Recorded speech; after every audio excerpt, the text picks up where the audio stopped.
पण उद्धवजी, आम्हाला या सभागृहात तुमच्या कोट्या कमी ऐकायला मिळाल्या.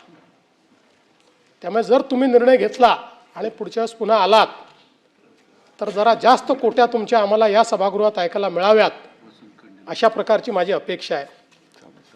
आता खरं तर आम्ही एकत्रित होतो. आता 19ला काय झालं, जे काय झालं, आम्ही वेगवेगळे झालो आणि म्हणून मला केवळ एक शेर या ठिकाणी ऐकवायची इच्छा आहे. 260 259 आजचं जे राहिलेलं कामकाज आहे. साजिश की सौगात पहनकर बैठ गए, अनचाहे हालात पकड़कर बैठ गए. साजिश की सौगात पहनकर बैठ गए, अनचाहे हालात पकड़कर बैठ गए. जिनको मेरा हाथ पकड़कर चलना था, हैरत है वो बात पकड़कर बैठ गए.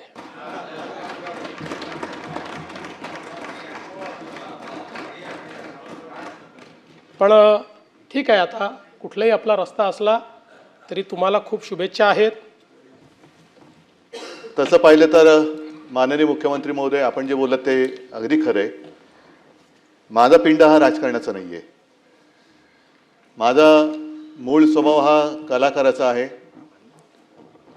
आणि एवढं उत्तम वर्णन तुम्ही केल्यानंतर, एवढं तुम्ही मला जवळून ओळखता म्हटल्यानंतर, ऐसी कौन सी बात थी कि और किसी का हाथ पकड़ना पड़ा. मी या विधिमंडळात आलो तो मुख्यमंत्री म्हणून आलो.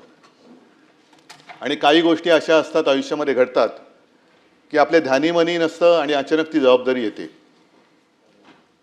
जबाबदारी आल्यानंतर त्यातून पळ काढणं हे काय मर्दाचं लक्षण नसतं. ती जबाबदारी स्वीकारली आणि मला पहिल्या प्रथम सगळ्यांना धन्यवाद द्यायचे आहेत. ते म्हणजे सर्व माझे त्यावेळेचे आजी माजी सहकारी जे आहेत, मंत्रिमंडळात होते, त्याच्यानंतर सगळे शासकीय अधिकारी, मुख्य सचिवांपासून इतर सगळे सचिव, त्याच्यानंतर सगळं प्रशासन, मग महसूल खातं असेल, पोलीस असेल, आरोग्य असेल,